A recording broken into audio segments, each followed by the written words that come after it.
오늘은요, 이스라엘 백성들이 이제 유월절 어린 양의 피로 구원을 받고 이제 하나님의 은혜로 홍해를 이제 건너는 기적을 경험한 후에 이제 광야 여정이 시작되잖아요, 그죠?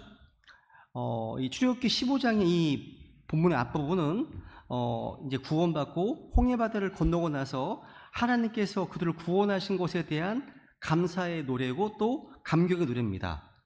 놀라운 기적을 행하신 하나님을 찬양하고 노래를 부르고 또 춤을 췄습니다. 이런 상황입니다. 그죠? 그런데 이제 그런 상황 가운데 있다가 갑자기 22절에 보니까 이런 말로 시작됩니다. 22절.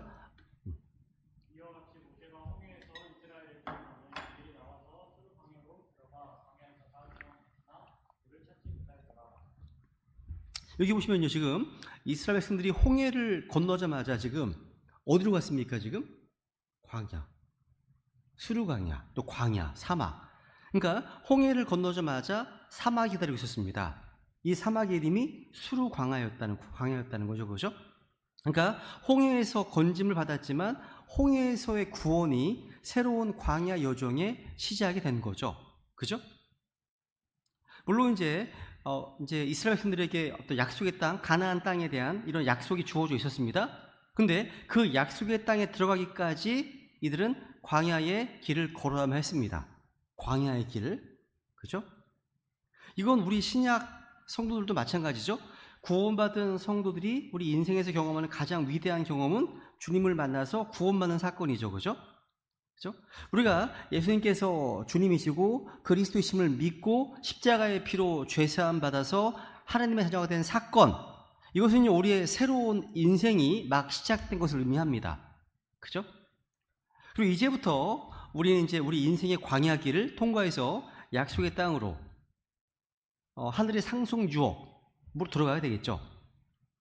우리가 구원받은 것은요, 어떤 사건과도 비교할 수 없는 복된 사건인데 이건 새로운 숙제를 우리에게 안겨다주는 여행길의 시작입니다. 구원이 그런 겁니다. 이제부터가 정말 중요한 거예요. 그러니까 구원은 시작점이잖아요. 첫 단추입니다. 이제부터가 중요한 거예요.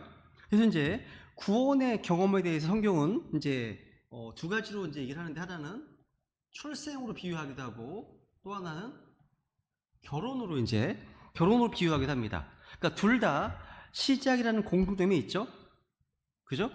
사람들은 화려한 결혼식을 어떤 행복의 시작으로 이제 여깁니다. 물론 그래서 가슴을 설레게 하는 아주 인생의 사건이죠, 그죠? 근데 이 결혼이라는 것이 또 새로운 문제의 시작인 거예요. 또 새로운 문제의 시작, 새로운 시작인 거죠. 성경은요, 예수 그리스도를 믿고 구원받는 것이 새로운 출생, 다시 태어나는 것, 거듭남이라고 말합니다. 출생을 했으면 자라야 되겠죠. 성장해 가야 되겠습니다. 그죠? 마찬가지로 결혼도 시작이 불가합니다. 우리가 구원받은 것은 신랑을 만난 거예요. 그러니까 예수님을 신랑으로 모신 거죠, 그죠? 그리고 미래에 우리는 어린 양의 혼인잔치를 통해서 경험하게 됩니다.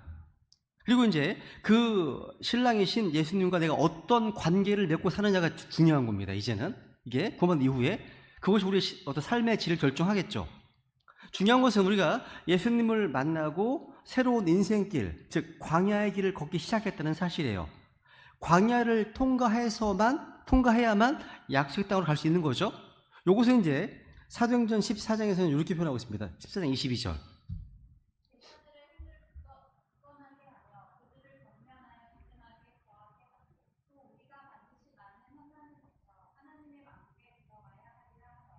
아멘. 우리가 반드시 많은 환난을 거쳐서 하나님 왕국에 들어가야 하리라 되어 있죠, 그죠? 반드시 많은 환난을 거쳐서입니다. 거쳐서예요.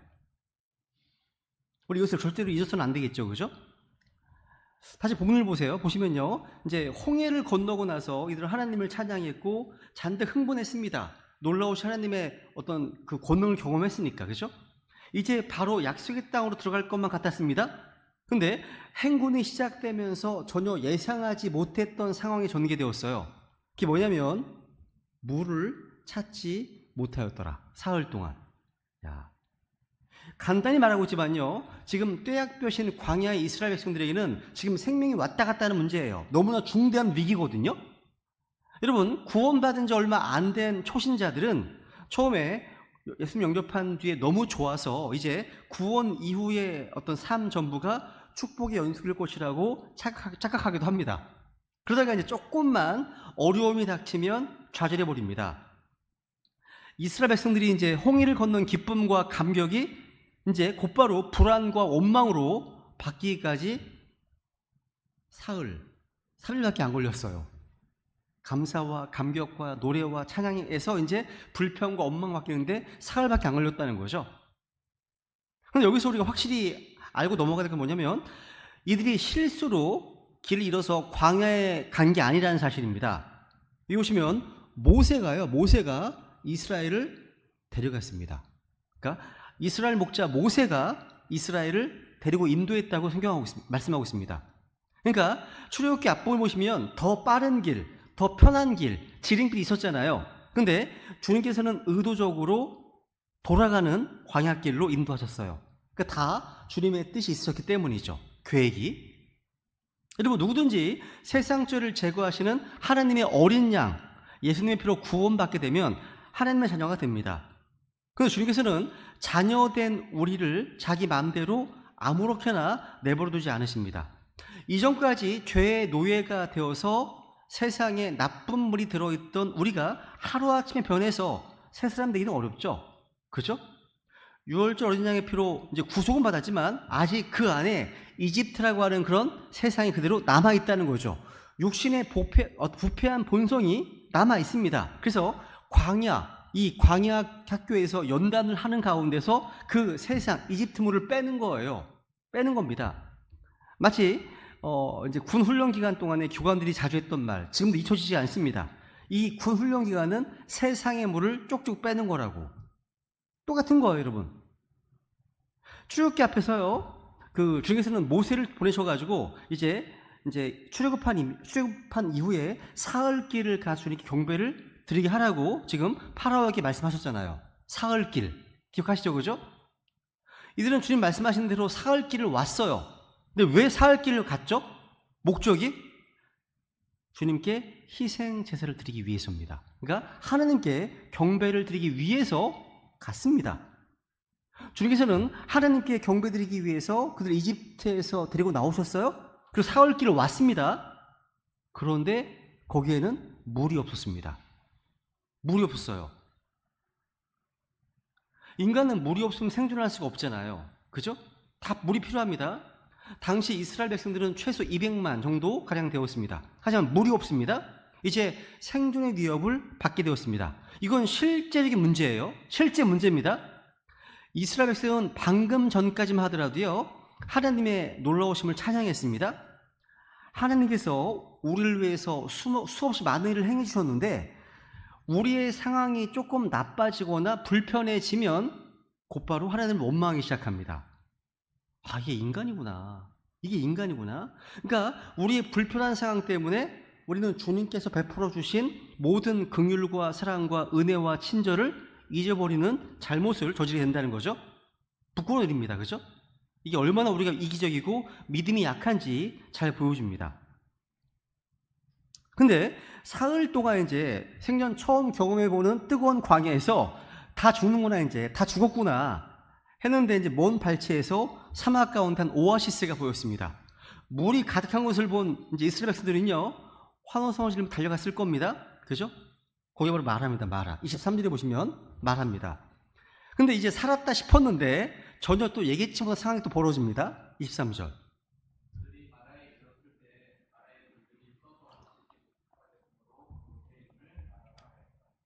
마라.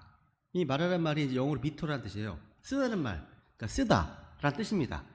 물이 도저히 못 먹을 정도로 써서 이렇게 이름이 붙여졌습니다.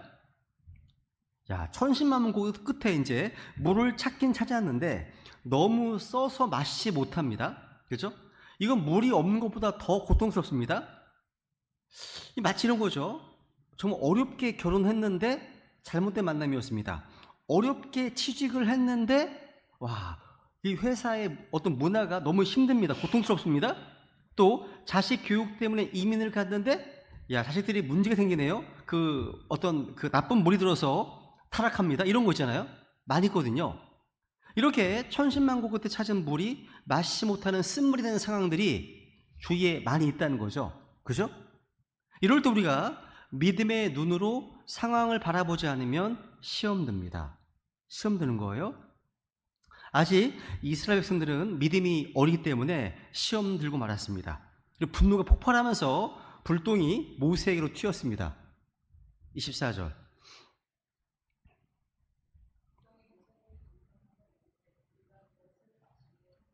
여기 보시면 백성이 모세에게 불평을 합니다. 그죠? 마라의 쓴물을 만났을 때 이 백성들의 첫 번째 반응은 놀랍게도 이스라엘의 목자 모세를 원망하는 것이었습니다. 모세는 기가 찼을 거예요. 그죠? 불과 사흘 전 출애굽을 경험하고 또 홍해의 기적을 경험한 그때만 하더라도 이들은 모세를 향해서 열광했거든요. 그죠? 했습니다. 광야에서 물이 떨어진 것도 또 오아시스에 물이 쓴 것도 모세 잘못이 아니잖아요. 근데 다짜고짜 모세에게 불평을 하네요. 이걸 보면 인간의 민심이라는 것이 얼마나 변덕스러운 것인가를 알 수 있습니다. 그래서 사람을 의지하면 안 되겠죠. 그죠? 사람에 대한 어떤 기대를 내려놓는 게 좋습니다. 내려놓음이라면 정말 중요한 표현이에요. 내려놓는다. 기대하지 말라는 얘기죠. 그죠? 여기 로마 3장 4절 같이 읽어볼까요? 시작. 결코 그럴 수 없느니라. 참으로 하나님은 진실하시되 사람은 다 거짓말쟁이라 할지어다. 하나님은 진실하시되 사람은 다 거짓말쟁이라 말씀하십니다. 사람에게 뭔가 기대를 해서는 안 됨을 보여주는 말씀입니다. 왜? 기대한 만큼 실망이 크기 때문이죠. 그죠? 그래서 말씀의 사역자나 아니면 어떤 리더 분들은요, 이런 광야 같은 환경이 회중들을 폭도로 바꿀 수 있는 그런 곳임을 항상 기억해야 됩니다. 어떤 일을 몰라요. 그죠? 그래서 뭔가가 잘 안 되면 사람들은 리더에게 불평을 합니다. 모세는 어제의 은혜는 까마득해 잊어버리고 금방 자신을 불평하는 백성들이 참 원망스러웠을 겁니다. 그러니까 억울하게 욕먹는 것, 답답하게 됐을 겁니다. 이것은 근데 리더가 되어서 하나님의 일을 하다 보면 이런 불평과 원망을 듣게 되고 욕을 먹는 일이 많이 있음을 교훈해 주는 거예요. 그죠? 이러한 상황 속에서요, 모세는 억울하고 분한 마음에 사람들과 싸우지 않았습니다. 그러니까 하나님의 사람은요, 사람들로부터 억울한 원망과 불평을 들었을 때 인간적으로 반격하지 않았습니다. 그러니까 얼마나 할 수 있는데 반격하지 않고 어떻게 하나 보세요. 한번 뒤에 25절.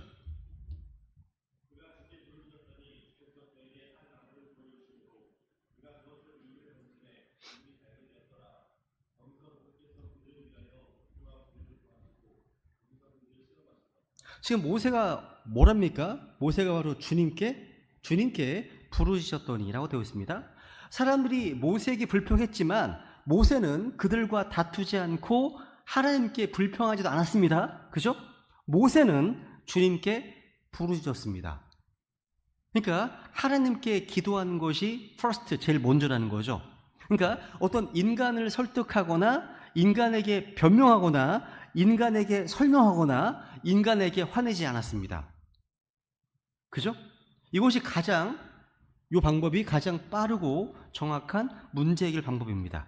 그러니까 우리가 이제 하나님의 사역을 할 때, 하나님의 일을 할 때 사람들로부터 억울한 원망과 불평을 들을 때 뭘 하라고요? 같이 싸우라고요? 아닙니다. 주님 앞에 엎드려 기도하시라는 겁니다. 이게 가장 빠른 겁니다. 그죠? 하나님께서 그 상황을 아시고 응답해 주실 겁니다. 하나님 다 아시니까. 그죠? 그래서 사람들은 불평을 했고 모세는 주님께 부르짖었고 주님께서는 답을 주셨습니다. 그런데 여기서 이제 주님 주신 해결책을 한번 생각해 봐야 합니다. 이 쓴 물에 대한 주님의 해답은 뭡니까? 한 나무를 보여주십니다. 그 나무를 물들에 던졌습니다. 이건 과학적으로 접근할 필요가 없죠. 주님께서 기적을 행하신 거예요. 문제는 왜 이런 기적을 행하셨는가 아는 겁니다. 주님께서는 이 기적을 통해서 무엇인가 중요한 교훈을 주고자 하셨습니다. 여러분, 이 세상은요, 쓰디쓴 물로 가득합니다. 살기 위해서 땀 흘려 일해야 되고 때로는 인생의 괴로움 때문에 눈물 흘려야 되는 순간도 많이 있습니다. 그러니까 이 세상은 눈물 골짜기잖아요. 세상은요, 고통과 고난과 슬픔과 어떤 근심과 불안과 범죄가 가득합니다. 이런 세상을 어떻게 살아갈 수 있을까요?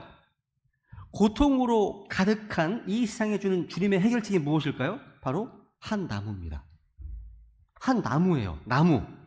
쓰디쓴 어떤 인생 가운데서도 이 나무를 붙들면 풍성한 삶으로 변하게 됩니다. 이 나무가 문제를 해결할 수 있는 이유가 뭐냐면 예수님께서 바로 그 나무에 달리셨기 때문입니다. 그 나무에. 우리는 바로 이 나무가 필요해요. 우리의 어떤 쓰라린 인생이 예수님의 십자가로 인해서 달게 되거든요. 십자가 통해서. 그죠? 그러니까 이들이 마실 수 없었던 이 마라의 쓴물은 이 세상에 주는 것들을 상징합니다. 상징해요. 멀리서 보니까 그럴듯한 물을 갖다서 달려 마셨지만 마시고 보니까 써서 아무 도움이 안 됩니다.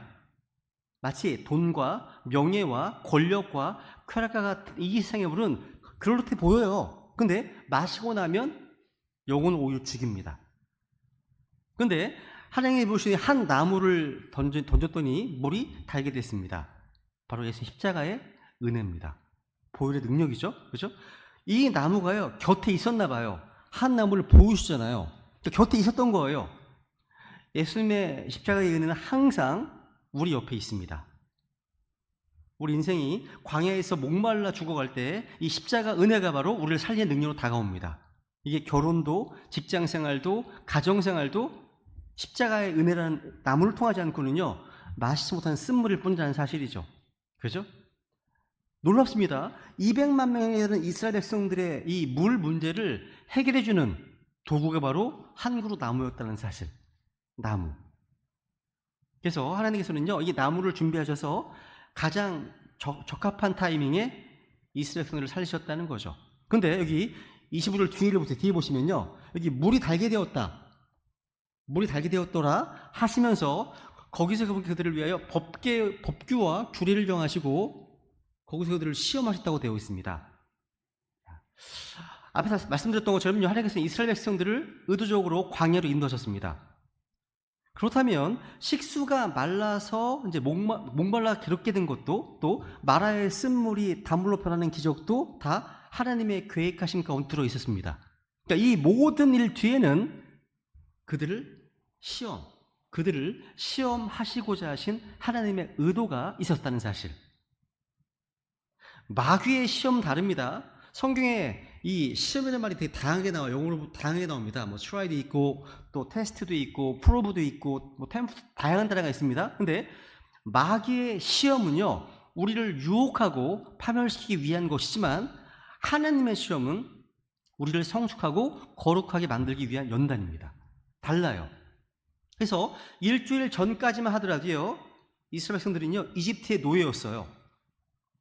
이스라엘 백성은 수백 년 동안 이집트 사고방식에 길들어 있었습니다.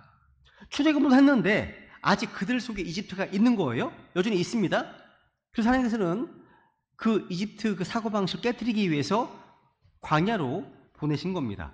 모든 것이 부족한 광야에서 그들은 날마다 자기가 얼마나 악한지, 얼마나 무기력한지를 느껴야 되는 거죠. 그래서 광야 생활을 시작하자마자 하나님은 이 마라의 쓴물이 단물이 되는 현장에서 그들을 시험하고자 하셨다는 겁니다. 여러분, 시험의 좋은 점은 뭐죠? 나의 부족한 점을 확실하게 알게 해주잖아요. 그죠? 훈련의 시작은 시험이에요. 연단도 마찬가지입니다. 마찬가지예요. 우리를 한계 상황으로 몰고 가서 바닥을 드러내게 하십니다. 바닥 상황에서 우리의 실제 모습이 드러나게 되어 있습니다. 가장 좋을 때는 안 드러나요. 가장 최악의 상황에서 나의 정말 최악이 드러나는 거예요. 그걸 하나님 인도하신다는 겁니다. 그래서 나의 끝이 하나님의 시작인 겁니다. 이게요. 그죠? 여러분, 진짜 신앙은요, 평온할 때 드러나는 게 아니에요. 어떤 현실의 장벽에 부딪힐 때 드러납니다. 고난이 있고 역경이 있고 시험이 몰아닥칠 때 누가 진짜 믿는 자인지 알 수 있습니다. 그죠? 그리고 이제 이들을 시험하시면서 주님께서는 그들을 위해서 법규와 규례를 정하셨다고 되어 있습니다. 법규와 규례는 하나님의 백성들이 지켜야 될 하나님의 법이죠. 그죠? 주님께서는 예수님 피로 구원받은 그러니까 우리가 죄의 어떤 권세로부터 우리를 자유케 해주셨잖아요. 그런데 주님께서 주시는 자유는 자기 욕심대로 막 사는 방종이 아니죠. 이제 구속받은 이스라엘 백성들은요, 자신을 구원해 주신 하느님의 법대로 살아야 하는 겁니다. 중요합니다. 법규와 규례를 정하셨다고 했잖아요. 갈라디아서 5장 13절.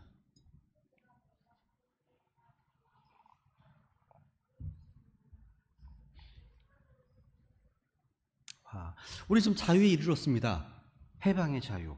이 자유를요, 육신의 기회로 쓰지 마라. 육신의 정욕이나 육신의 소욕을 채울 기회로 삼지 말라. 이거 모세의 율법이 아닙니다. 우리 주님의 명령입니다. 명령이에요. 이 자유를요, 육신을 위한 기회로 삼지 말라. 쓰지 마라. 구원 받았는데 뭐 죄 짓고 자백하면 되지 뭐, 이런 거예요. 다 지금 그 죄는요, 자백하면 용서는 받지만 그 죄의 쓰라린 대가는 내가 경험해야 됩니다. 대가는 지불해야 돼요. 이게 두려운 거예요. 하나님은 그걸 아시기 때문에 이 자유를 육신을 위한 기회로 쓰지 말라 말씀하시는 거예요. 그러니까 이 자유를 육신의 기회로 쓰면 어떤 일이 벌어지는지 아세요? 구원의 기쁨을 잃습니다. 구원의 감격을 상실합니다. 그리고 주님과의 교제가 되게 소원해지고 어렵습니다. 자백하기 전까지는. 그렇죠? 성령님과의 교제와 기쁨이 사라집니다. 무엇보다도 영적 능력이 없어집니다. 우리는 보통 이제 이런 법규나 규례, 이런 말을 하면 딱딱하고 부담스러운 것으로 생각합니다. 근데 하나님의 법은요, 자유를 속박하기 위한 게 아니에요. 더 자유롭게 하기 위함입니다. 그러니까 주의 법 안에 있을 때 훨씬 더 평안하고 자유로운 거 경험하시잖아요. 그걸 벗어나게 되면 훨씬 더 부딪힙니다. 갈등이 있습니다. 그래서 법 안에 있을 때는 정말 주님의 평안으로 충만한 삶이라면 법을 벗어나잖아요. 갈등이 충만한 삶을 살게 되는 겁니다. 항상 내적으로 갈등하게 되거든요. 고민하고. 그죠? 이 법은 우리의 자유를 소복하기 위한 것이 아닙니다. 여러분, 비행기가 하늘을 자유롭게 날지만 조종사가 하늘에도 법이 있거든요. 조종 법대로 조종하지 않으면 추락합니다. 하나님의 법은요, 이스라엘 백성들이 광야 같은 세상에서 살아남게 해주신 하나님의 비책입니다. 반드시 실천해야 사는 겁니다. 그래서 26절 보세요. 26절.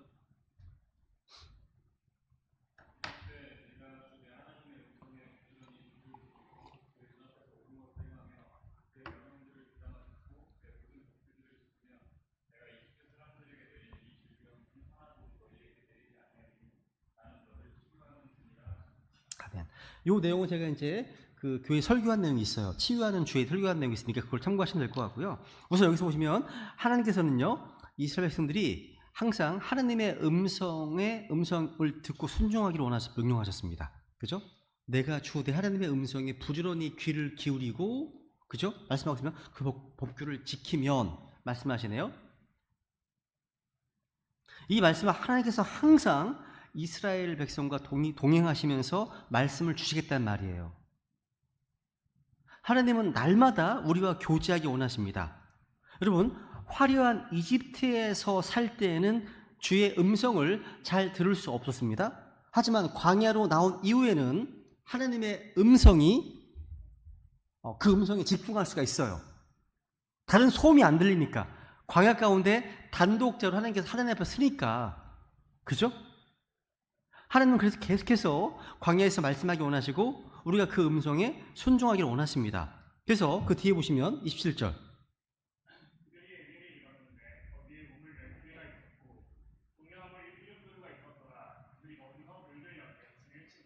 와, 드디어 이제 엘림에 도착했네요. 야, 마라를 떠나서 약 20km를 행진하면 이제 엘림이 있습니다. 엘림이 12우물이고 종려나무 70그루가 있습니다. 거대한 오아시스예요. 그죠? 와, 이곳의 물은 달고 시원합니다. 풍성합니다. 그래서 200만 명의 이스라엘 백성들이 충분히 안식할 만했다는 거죠. 12우물이니까 우물 12개잖아요. 그러니까 12지파에게 하나씩 돌아가겠죠, 그죠? 또 종려나무 이름으로가 있으니까 이스라엘의 70 장로들의 장막에 하나씩 들어갈 수 있었습니다. 그러니까 엘림은 분명 이스라엘 백성 전체를 위해서 맞춤형으로 예비된 안식처입니다. 하나님이 인도하신 거죠, 그죠? 이런 풍성한 엘림이 마라에서 얼마 있다고요? 마라에서 20km. 마라에서 20km 되는 지점에 있었습니다. 그러니까 마라에서 불과 20km만 더 가면 있었어요. 그런데 우리에게는요, 이 엘림이 안 보여. 엘림이 보이지 않습니다. 마라의 쓴물만 보여요. 이렇게 우리의 삶이. 그러니까 불씨는 근시안적입니다. 당장의 고통만 보이는 거예요. 마라의 쓴물만. 그러니까 입에서 나오는 게 원망과 불평밖에 없겠죠. 그죠? 그러니까 조금만 더 견디면 하나님께서는 엘림을 예비해 놓으셨는데 그 기간을 통과를 못해. 믿지 않기 불신 때문에.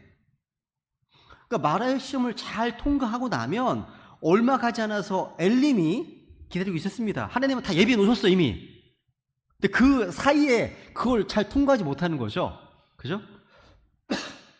어리석게도 우리는 그걸 못 참고 누군가에게 달려들고 하나님을 또 원망합니다. 그러니까 이런 시험을 믿음 가운데 어떤 직면하면, 그러니까 시험을 통과하는 과정에서 쓴물이 단물로 변화되는 것 축복을 경험하게 되고 그 뒤에는 더 놀라운 엘림의 축복이 기다리고 있습니다.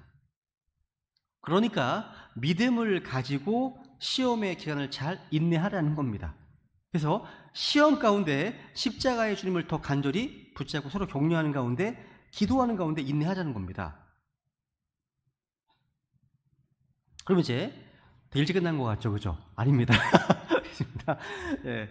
이제 마지막으로요, 출애굽기 15장을 통해서 우리는요, 인간은 항상 인간이구나. 언제나 인간일 뿐이구나. 이걸 알 수 있습니다. 인간은요, 뭔가 일이 잘 되어갈 때는 하나님을 찬양하지만 자기가 원하는 대로 이루어지지 않으면 하나님을 불평합니다. 이 찬양의 어떤 노래가, 이런 경배가 원망과 불평으로 바뀌는 데는 그리 오래 걸리지 않았습니다. 그러니까 인간이 참 나약한 겁니다. 믿음이 나약한 겁니다. 그죠? 이스라엘 백성은요, 이집트에서 10가지 기적을 이미 목격했습니다. 그래서 그들은 주님을 신뢰했습니다. 그리고 6월절 밤에 주님의 말씀대로 행하면 안전하구나, 이 사실을 경험했습니다. 그리고 홍해를 마른 땅처럼 건너고 파라오와 그의 군대를 이제 몰살하는 것도 다 봤습니다. 하나님께서 자신들을 얼마나 생각해 주시는지 충분히 알 수 있었다는 거죠. 근데 믿음은 사라져버렸습니다. 믿음이요. 우리도 마찬가지 아니에요? 그러니까 현재의 어떤 작은 어려움 때문에 과거에 주어진 큰 은혜를 너무나 쉽게 잊어버리는 사실. 지금 현재 작은 시험들 때문에, 어려움 때문에. 또 우리는 이 말씀을 통해서요, 주님께서는 자신의 백성의 앞길에 마라 같은 어떤 문제, 무리 없다는 문제를 두시지만 동시에 모든 문제 해답도 갖고 계시구나. 이미 엘림을 예비해 놓으셨잖아요. 나무도 예비해 놓으셨잖아요. 우리는 근데 문제밖에 못 보는 거죠. 그게 문제입니다. 우리는 문제를 통해서 주님을 신뢰하는 법을 배워야 됩니다. 전적으로 주님을 신뢰해야 되겠죠, 그죠? 모든 쓰라린 문제에는 그것을 달게 해주는 한 나무가 있음을 기억해야 됩니다. 마라 다음에 엘림이 있다는 사실을 꼭 기억해야 됩니다. 그러니까 마라 다음에 뭐가 있다고요? 엘림이 있다. 이걸 꼭 기억하시면 좋겠습니다. 이 하나님의 원칙이에요. 마라 다음에 엘림이 있다. 주님 주신 원칙입니다. 가나안으로 들어가기 위해서는 광야를 거쳐야 되죠. 왕관을 받기 위해서는 먼저 십자가를 져야 됩니다. 영광을 받기 위해서는 먼저 주님을 위해서 고난을 받아야 됩니다. 이런 내용 한 구절을 찾아보겠습니다. 먼저 누가복음 24장 26절, 46절. 네.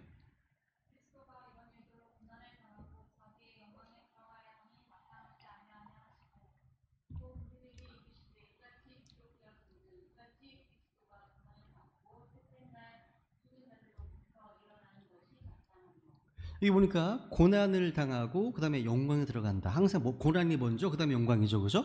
또 고난을 받고 부활하는 것. 순서가 이렇습니다. 순서가 이렇습니다. 성경에는 이러한 원칙이 가득해요. 그러니까 밤이 지나야 낮이 옵니다. 그죠? 슬픔이 먼저 오고 그 다음에 기쁨이 옵니다. 그죠? 순서가 이렇습니다. 디모데후서 2장 11절 12절.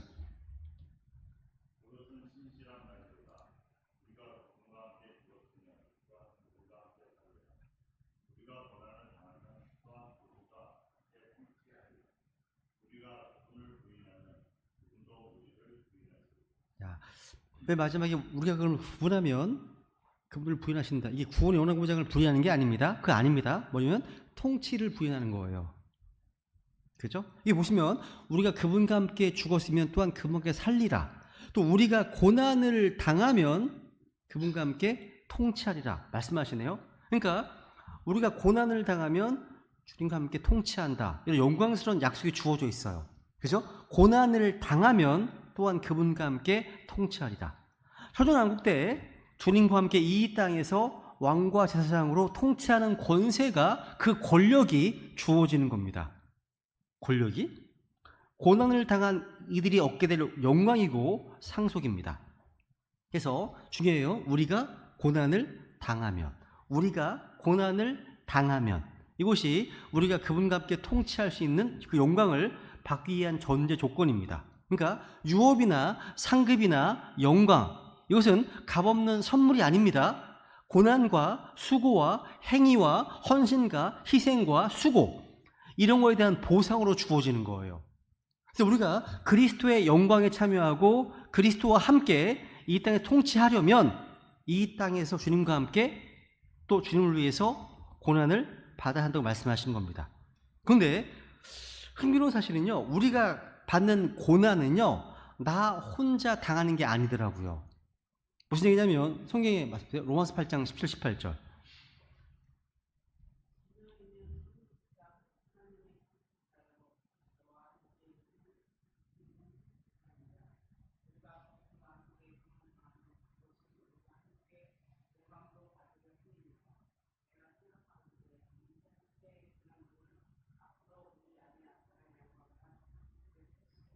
아멘.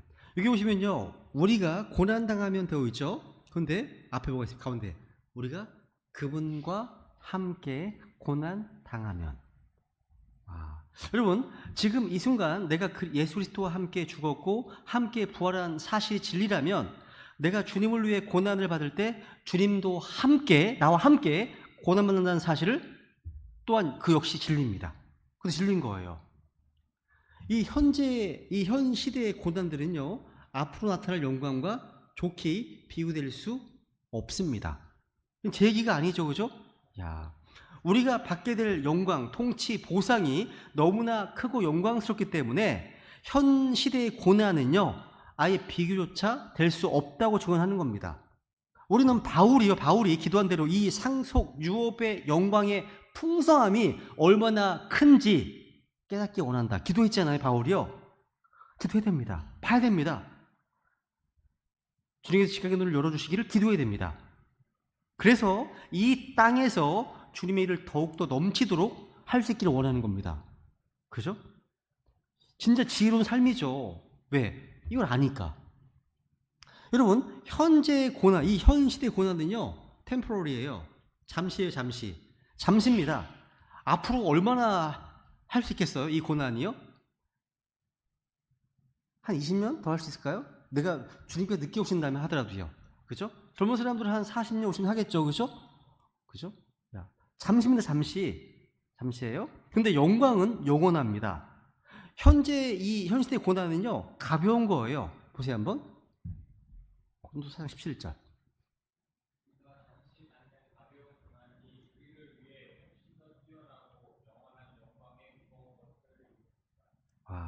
이거 보세요. 잠시 받는 고난이고요. 이 고난은 또 가벼운 고난이래요.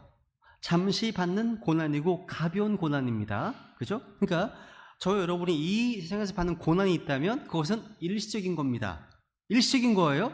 그리고 가벼운 고난이라고 되어 있습니다. 왜 그럴까요? 아까 주님께서 나와 함께 고난을 받으시기 때문에.